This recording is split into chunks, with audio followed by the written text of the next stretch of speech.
It's about time now that we also support our own as country.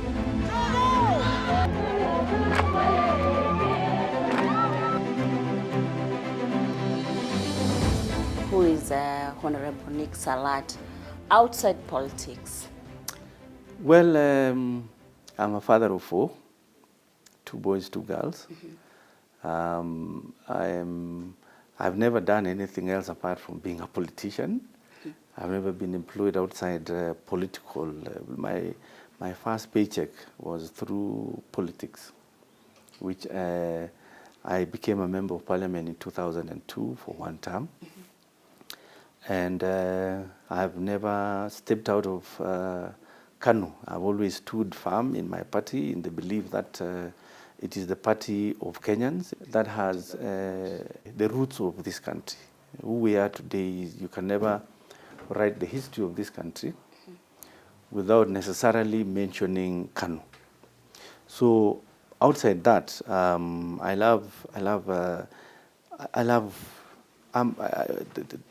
thing I love most is environment. Personally now, I hate cutting trees. I hate people who cut trees. I feel when you cut a tree, you are really taking away life. That's something that I find personal about me. So wherever I go, I make sure that we have a lot of trees, and I hope everybody can do that. Yeah. My viewers would like to understand, where was Honorable born? How was the raise up? I was born in Bomet, at a village called Siwot, in a division called Kibreres, Longisa. Currently, then it was a division, but currently it is Bomet East constituency and Bomet County. And my current village where I stay is Kaplio. I moved from where I was born in Siwot, but I currently reside in Kaplio, in Kibreres ward. I was born into a political family. My dad was in politics since I grew up until when he passed on as a member of parliament. Then from then on, I went to school in Kapsabel Boys. From then I went abroad for 8 years, where I did my university in Canada in political studies. And well, there also I was involved in student politics. I rose to the position of Vice President Internal Affairs in my university, and when I came back home, I immediately got involved in party affairs, KANU affairs from the local level. And moved on, became a delegate from Bomet then, which was still it was not a county, it was just a district then.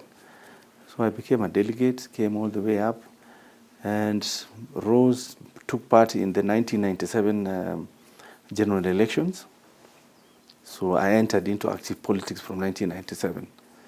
And from then on, the next election was in 2002, which I made it to parliament, representing the people of Bomet constituency, which is currently divided into two constituencies. Then from there on, the new constitution came into place. First we were the ones who opposed it, and then secondly we opposed it, but it passed. With a lot of these people today who are still not realizing that we have a new constitution, and they are talking about, Kenya has to metamorphosize in terms of how do we face the challenges that keep coming up. And the only way is to make sure that we have laws that can address the new challenges. And that's why some of us were pro-BBI, because we believe we have not changed anything because of at every electioneering period, we go after each other's throats, which is not right. We need to find out what's the root cause of that. And I believe for those of us who are supporting BBI, we thought we could have done something. But we are respectful of the decision of the courts, and now we move forward. So to go back again about me, in 2008, I defended my seat. It didn't come out clean. And then in 2013, I contested for the senator position. one which was very acrimonious. I believe I took that election, but it was, again, I went all the way to the Supreme Court to challenge the decision of, to award a person who we felt it was not rightfully his. And that decision is still hanging at the Supreme Court. Nothing has been decided.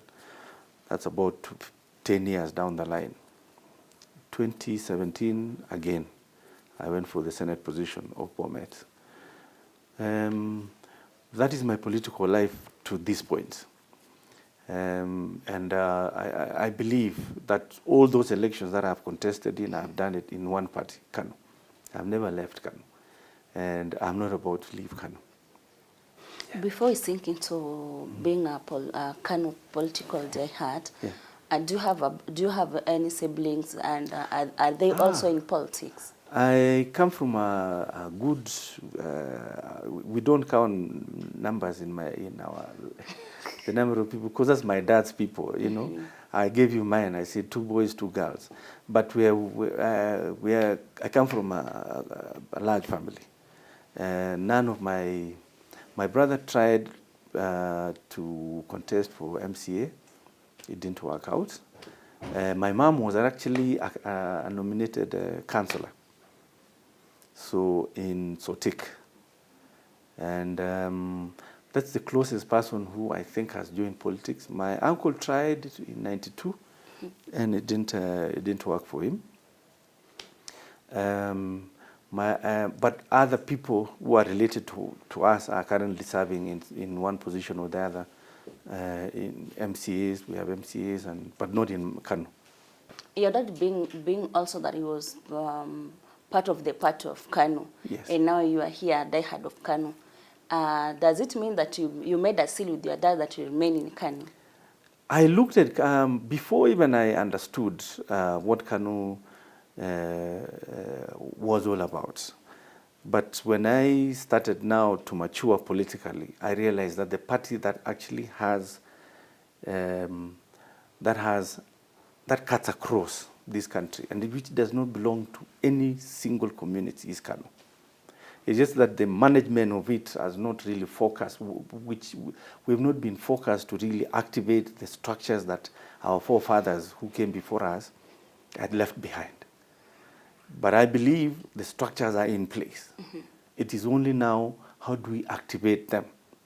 And when I say we activate them, I believe it can be done, and it will actually shock many people, because everybody, just that we have to package ourselves in a manner that addresses the today's issues, the concerns of Kenyans today. And I believe the only party, and I still repeat, the only party that can answer Kenya's problems is KANU. It's evident that you have a zeal, pure passion for KANU, of which I would like to understand. What is the secret behind? I look at all the other parties that are being formed, and I do want to address that the only parties that have led this country are 3. Kibaki's party, PNU, and then it also metamorphosized into NARC, NAC, and KANU, and now Jubilee. So the vehicle of Kibaki is died. Jubilee, I can say it's at a deadbed. You know, I can't say we are working with Jubilee, but you see now the ones which are at the forefront right now, the quote unquote, are new formations. Yeah, new formations. Now we have the ODM, which has never led, has always been in the opposition. We have the Deputy President's persuasion of UDA, yes. And those are new formations. But the consistent party that has been with this republic is KANU from day one. We've had representation, be it small number in both houses now. the National Assembly and the Senate, but we made presence in both houses from inception. And we're still now going to now entrench our presence and more so go for the top leadership of this country. Because I don't think there is anything that can actually tickle Kenyans about new parties, because complaints are the same. If there's nothing that you can say, we're going to be a new party, we're going to do this. All these politicians we have today, they have served inside KANU in one way or the other, either being a minister or being a member. All these new formations are formations that have been our members. If I show you our records, which we have downstairs, all the names of the who is who are here. I have their records there. I have their participation in KANU. So I do believe if all they want to do is to seek leadership, they should come to KANU, come back home. Instead of forming new, what is it? Yeah, you cannot tell us you're a different person. Your records are here. Name me one person. I'll tell you who. I can give her, yeah. Name me one person. Even the vice president. Which one? The vice president, I took over from him when he left. So he's the last one who left this building, and I took over from him. If you talk about the ODM leader, the current vice president took over from him. That's how close this relationship is. So I ask myself, how can you rebrand yourself as a human being? And you're growing old. You know, you can't. You can't tell us you're going to do something different, which you've never done. Yeah. So just come back home. There's enough room here. Instead of forming too many things, we just realize that Kenyans are tired. And we have over 46 parties. And all of them are gunning from the same. They want to have leadership. They want to lead. Where? So to me, I believe it is, let's go back to what our forefathers wanted for this country. Fairness, access to services without favorism, access to growth without nepotism. You get? Access to all the human needs, water, infrastructure, and many things, which can be found in our sessional paper, number 10 of 1965, which is very much what everybody is trying to achieve. All these new formations. Yeah. I'll presume that probably you are the longest serving Secretary General of the party. Isn't it? I am, actually, I am. Yes. Yeah, so I am, and I also feel with the people behind me, I think you still have to maintain the seat. I want to maintain it, but not for long, because there's potential. I'm seeing a lot of good young men coming up and women who are able to actually step in and take over from here. And because I'm glad about the youth league of our party. They've been consistent, some of them from 2012, who were young men when they came in here. They are now middle-aged, which they still fall into that bracket of the youth. But I believe it's time that they also get a chance to fit into the party structure.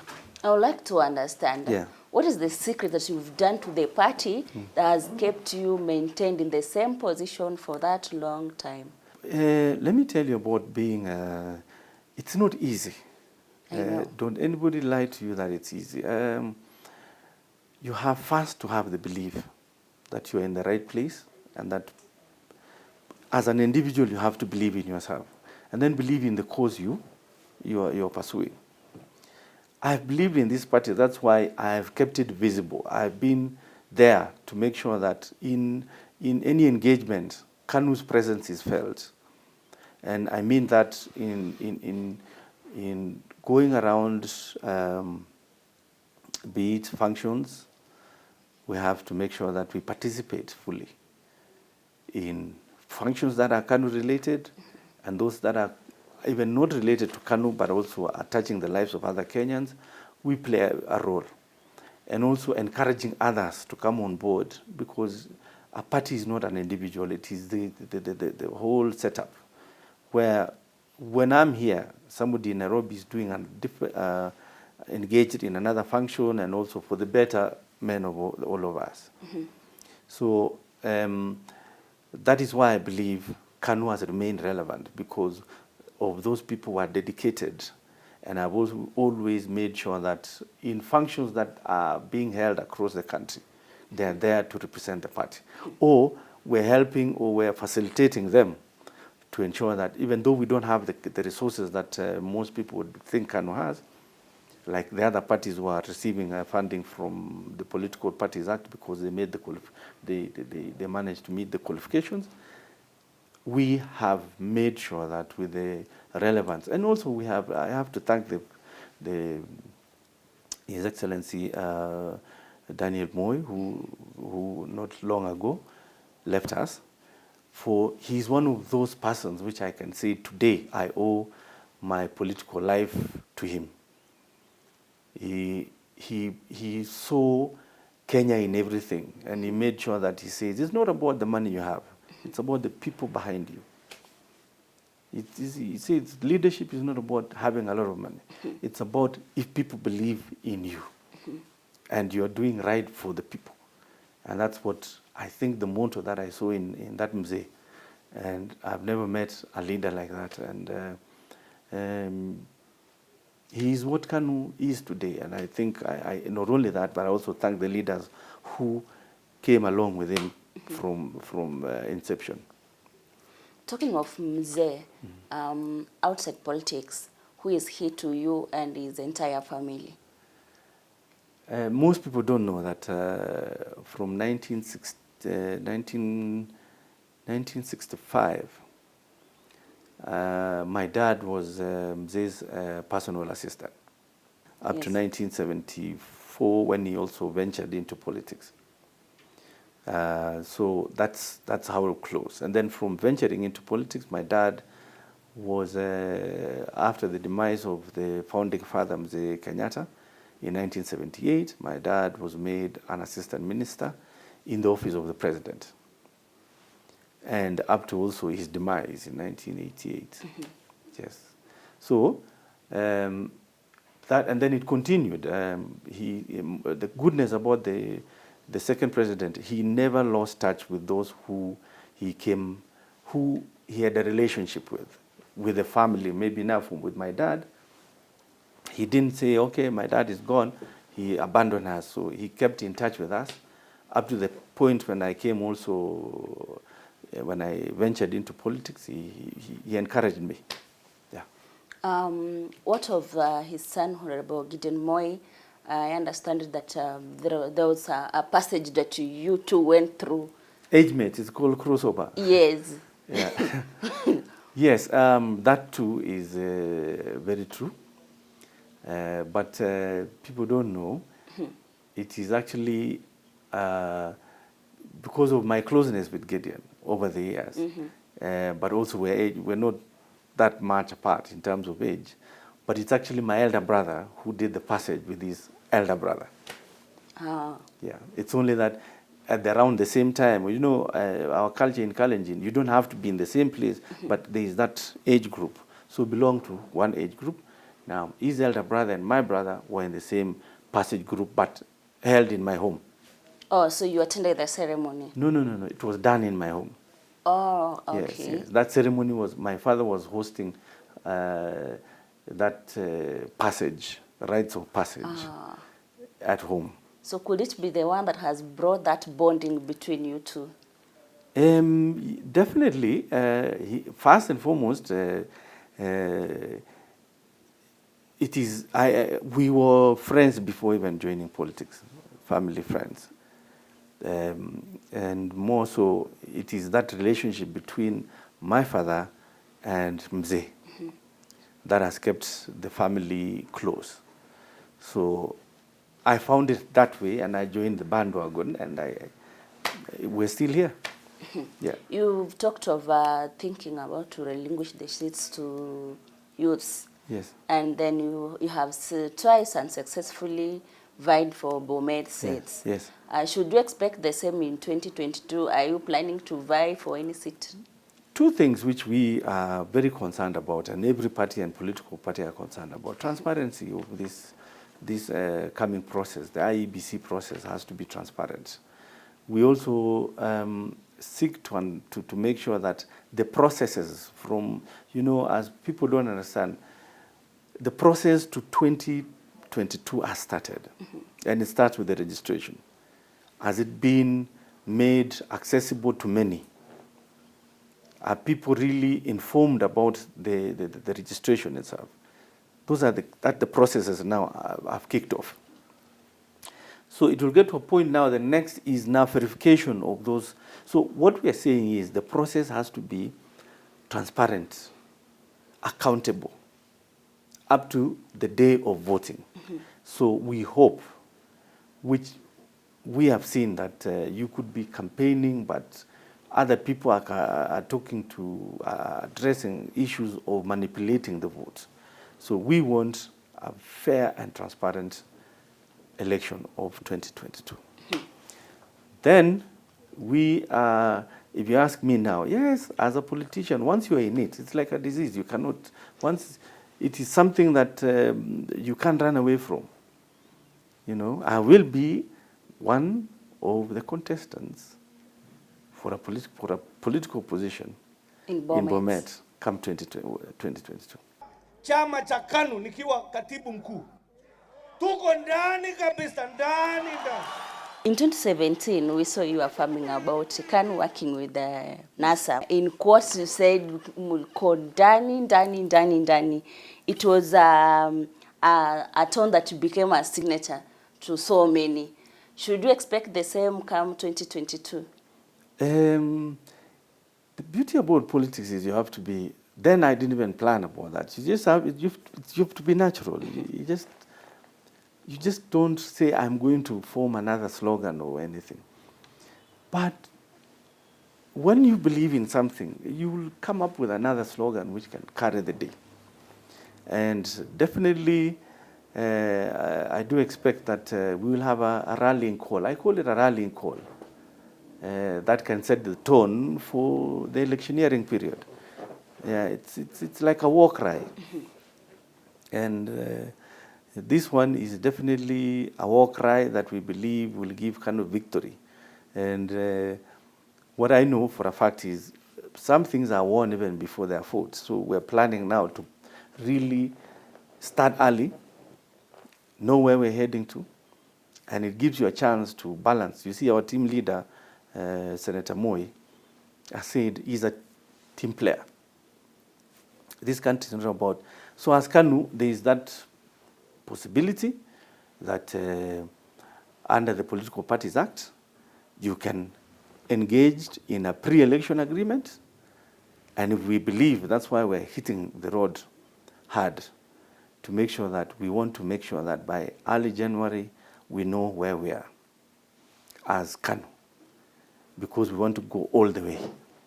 And to go all the way, we have to be able to reach out to as many as of the, we have to reach out as to the far ends of the corners of this country and get them to understand that this time around we are not in it to support, but we are in it to go to the very end. And the only way you can gauge that is to go out and talk to Kenyans. Then now, when he will be launching his manifesto to Kenyans, because people just talk about, oh, we'll do this. You have to have it documented. So there's a team right now which is working on that to make sure that he knows. So when we go out, we're also listening to what are the concerns of Kenyans, and then we incorporate that into the KANU manifesto, which we will eventually roll out to the people of Kenya. So expect more, expect surprises. So there is a possibility of KANU working with other political affiliates? No, that you know what people need to understand is that we have the Political Parties Act of 2011, which gives a party the mandate to engage. And then if you also go into an election alone, and you don't achieve that which gives you power, there is the post-election agreement, which you can actually rope in other parties, and you form the government. Yeah. Still stick on that statement, Ndani. Yeah. After you declared that there is a possibility you people you're going to work with NASA, there are some party members who came and refuted the statement, claiming that it was your own statement. I would like to understand what happened, and as a Secretary General, how do you deal with such kind of a situation to maintain the team together? The dynamics of politics, I can tell you, it's never static. And you just have to know how when one situation which was agreed on and then it doesn't turn out that way, how to again blend the team together and move ahead to, as a unit. I wasn't alone. And I'm not a madman to go and say, Danny, if I did not have consulted, I did.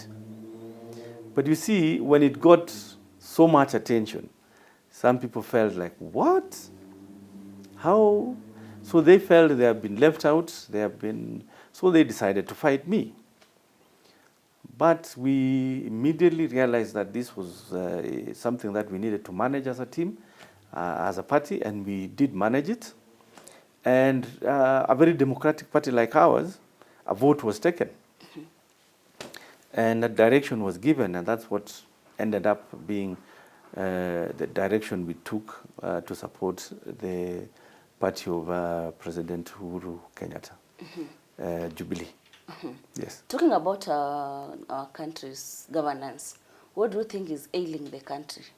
The thing that when Section 2A in 1992 was repealed, our late chairman and the president, Mzee Moi, talks about people forming their own cocoons and everybody going to their own community, because it's a very fragile country, a country that needs really, it's fragile in the sense that if nobody takes good care of it, it can easily dismantle into groupings. And it takes a lot, and it takes those people who believe in this country to really keep it together. I want to say,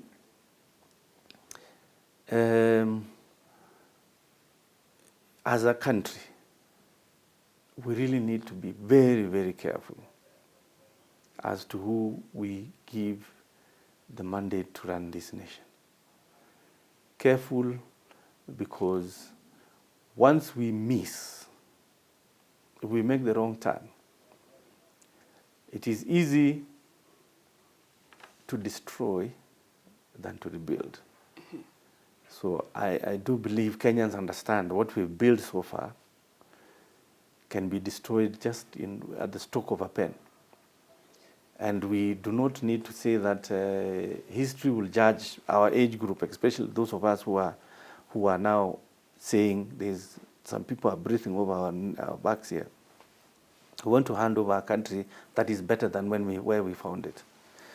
And it calls for soberness. At the end of the day, we can all scream, do what we have to do, but let's just give these people, the next generation, a country which is much better than we found. Yeah. Talking of youth, of which you've also explained about it, that the party is mainly focusing on youth. Are we in the face of KANU rebirth? I think we have come in at the right time. Almost 15 years since we left power. And we believe now Kenyans have experimented enough with new formations which don't last long. But the only party that has lasted long is KANU. And the players also are former KANU members who have keep moving from one place to the next and giving Kenyans hope. Yet they are our children. We grew them here, they left here, and we know them.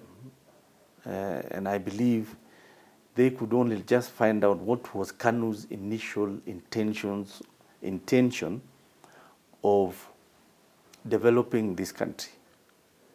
Because all the write-ups that we have, all today's rural devolution. We had the district focus for development, which was initiated in KANU, which was contained in that paper of 65, sessional paper number 10. All this we're saying we give back. Let's start from the grass. Those are KANU's ideas. So I am saying, and I'm saying, it is only, yes, freedom of political choice to do what you think you can, but at the end of the day, let's keep Kenya first. Let's put Kenya first. Let us focus on a country that we know we don't have a spare. We don't have a spare. So what are the key points that youth should expect from KANU? The Youth League that we believe from 2012, which I think I can say that is one of my legacy achievements here, is to keep these people, and they have also brought in new members. And I was told there was in one of your stations, one of the stations, there was a debate about youth, and it was a very vibrant discussion, which I also encourage all other stations should give the youth that chance to come out and see whether each party is growing leaders, and they can see if the reflection of who is the chairman of our youth is who is being allowed to present the ideas on national television. That should tell you which party is more focused on the future of this country. So I do believe we will give, and I don't mind. My seat here today, we are those kind of leaders who will not want to be here forever. Stick to do what that's why we grow new people to come and occupy here, to take us to the next level. Yeah, we don't have that monopoly of ideas. You move to another level, somebody else occupies my position, and we will have no issue with that. Because that is what we call succession, political succession planning. You plan for the next person, and you're comfortable that that very same person who is sitting here is somebody who can now take it to the next level. Yeah. Having been leading this state for so long, what are the toughest moments that you've experienced that probably us we could not be aware of? People not understanding what I've come to as a political science student myself. There is no way a person can do. People come into party without understanding why they're here. People have. You would find somebody being a member with intentions to please, with intentions for monetary gain, with intentions not to read, because we are guided by the constitution of the party, and everybody's role is well defined. So you'd find somebody coming in and saying, "Oh, I know, this is what should happen," and when you tell them what does the constitution say, "No, I've been told by so and so to act in a position like that." And at the end of the day, they realize that only the growth of a party can be actualized through following the constitution of the party. So sometimes, somebody could go and say, "Oh, I have spoken to a senior party official, and they've told me to be here." And I don't know, I'll be where? Show me where the constitution allows you to be there. Those are challenges that we quietly face, but we have to understand they come with this line of work. People want space, and especially now. If you were here yesterday, the traffic has increased in KANU headquarters since we decided to declare that during our NDC that we're going to field a presidential candidate in the name of our chairman, Gideon Moi. We're getting a lot of inquiries. We're getting a lot of interest.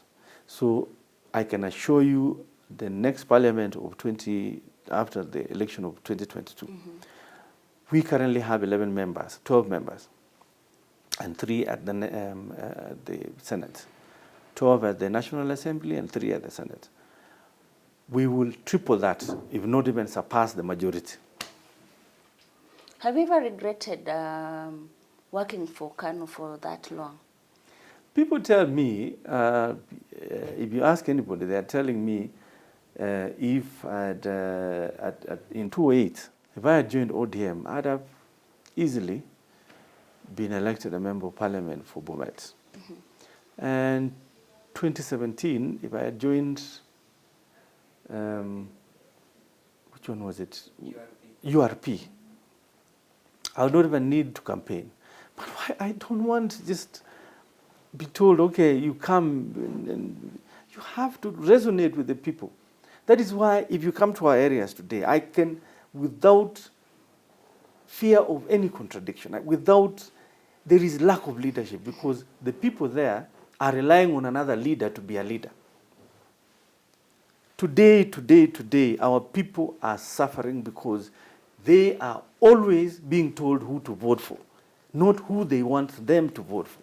That's why in 2013, when I knew the voice of the people was stolen, I went all the way to the Supreme Court to challenge, even though I knew there would be roadblocks all the way, but I wanted to show the people that always stand and fight for your rights. But the people should be able to elect that which they wish, because there's nothing new. Whatever CDF is getting from any other place, you will get.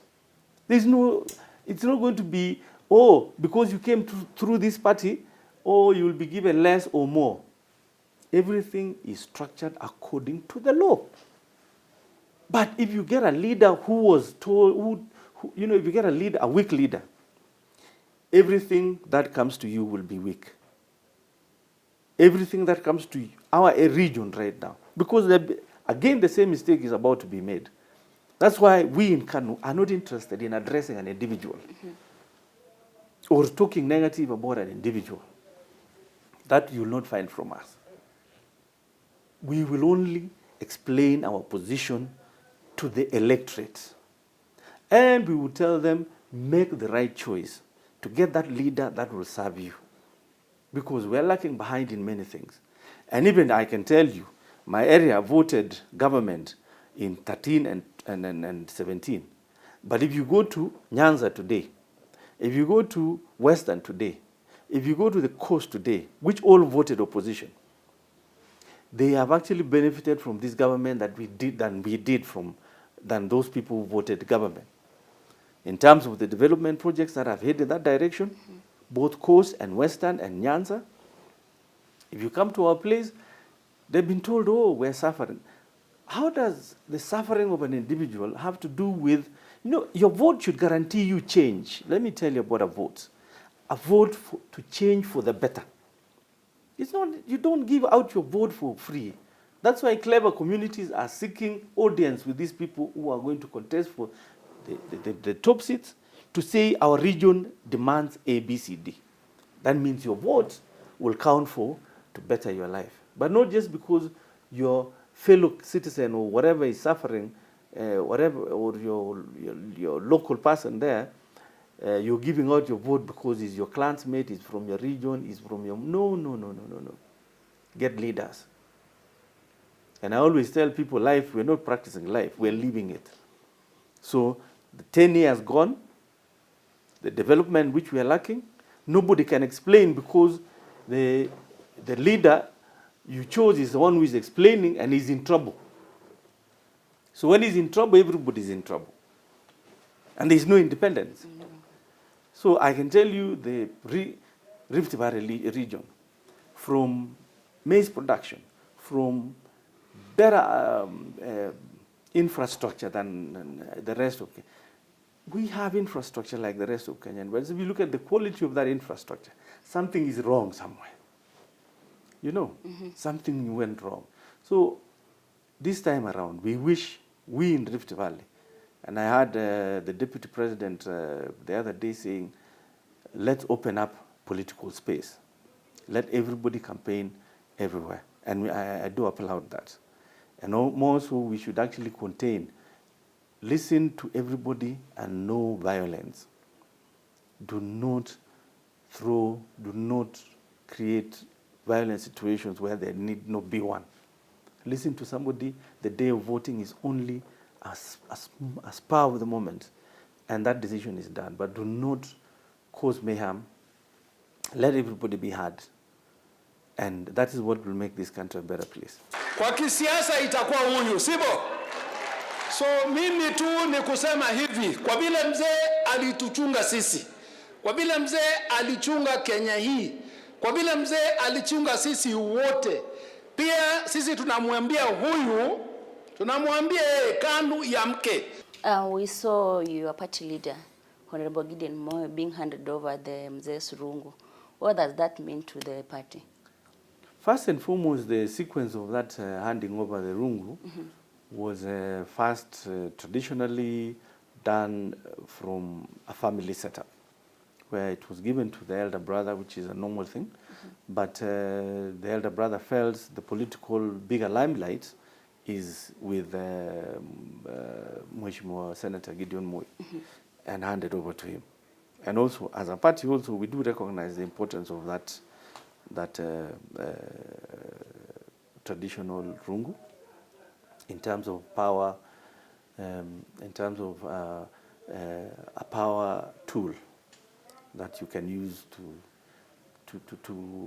hold sway and authority when you're addressing or when you're engaging with the people. So will that be the procedure when Honorable Moi will be also retiring? Will he do the same thing to another person? Maybe he will give it to me, you never know. Maybe I'm next in line. Okay, ideally, a party should have a roadmap for the country. Correct.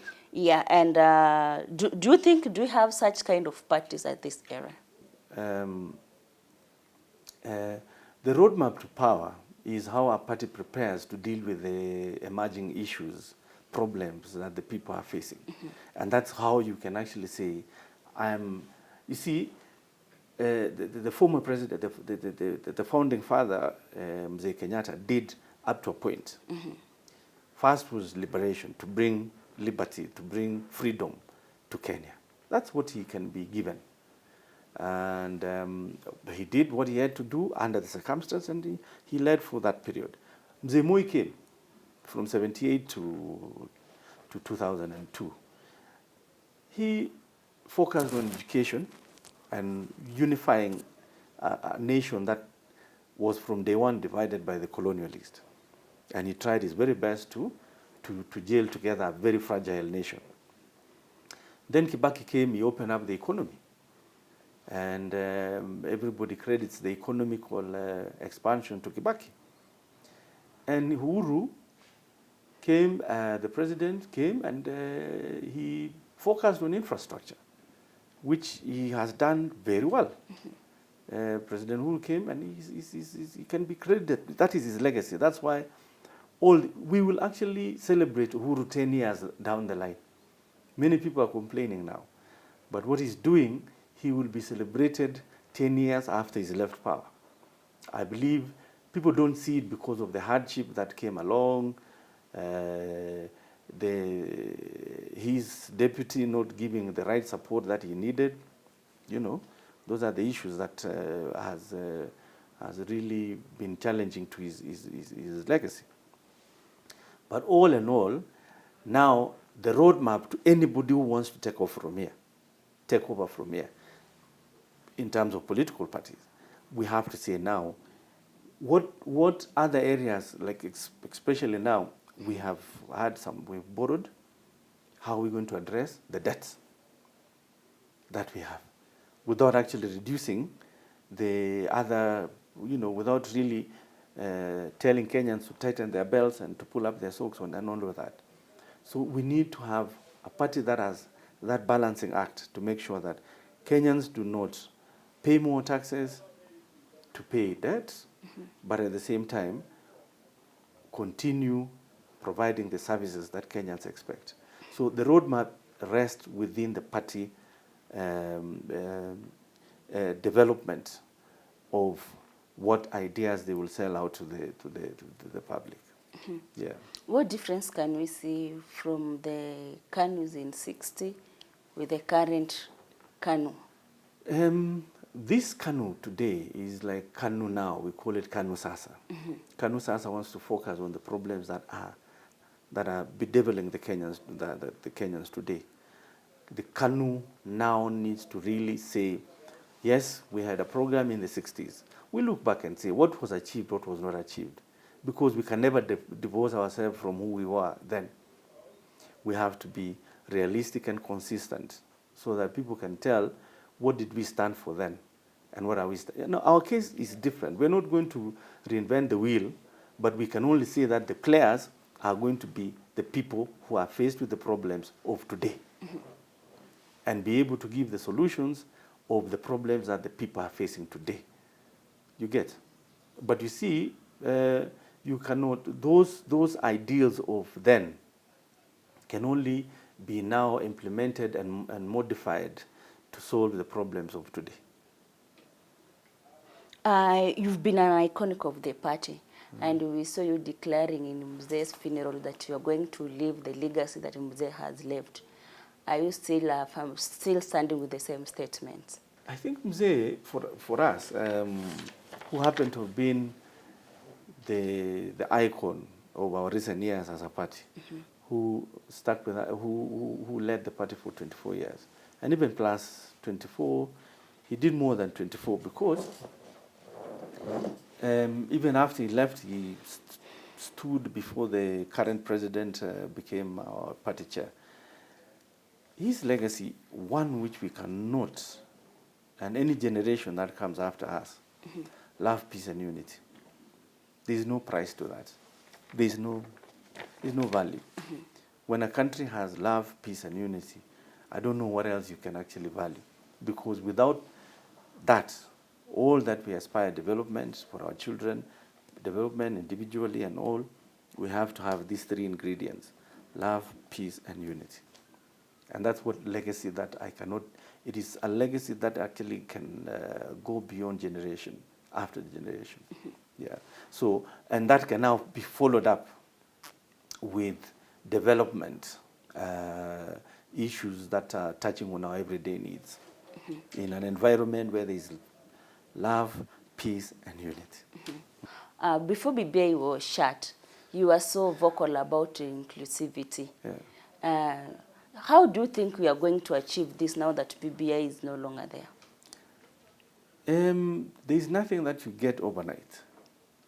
And if we believe, and Kenyans will see, those of us who are, you can see the religious community are starting to sound the bell of warnings. The other day, Matiangi was also sounding a warning bell that the atmosphere is getting polarized in terms of people trying to sectionalize areas and say, oh, no, you should be here, you should not be here. I want to believe that inclusivity that BBI was intending to bring on board can still be achieved, even with the remainder life of this parliament. Some laws that can be amended without seeking a referendum, and if it can be done in parliament, why not?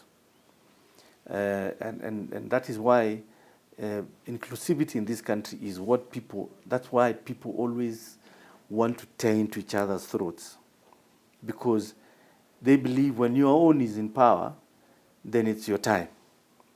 And that's why the competition is becoming stiff, and people are closing in, and they want to have their own there. So I believe it can be achieved if the people, like especially now the religious leaders, the leaders, and all stakeholders come together and realize that we're heading into the same danger zone we've been in 2013, 17, and even 08, 17, and now 22. That is why some of us were so serious that a Kenya that seems to be a club of a few doesn't arise. We need a club, a Kenya that is inclusive, where people feel represented. Even the Oromos, the smallest tribe, they need to know that they can ascend to power without belonging to the bigger tribe. Thanks so much, Mhesh. I so much appreciate for your time. That marks our end of our conversation. I've been your host, Jael Msumba. Till next time, bye-bye.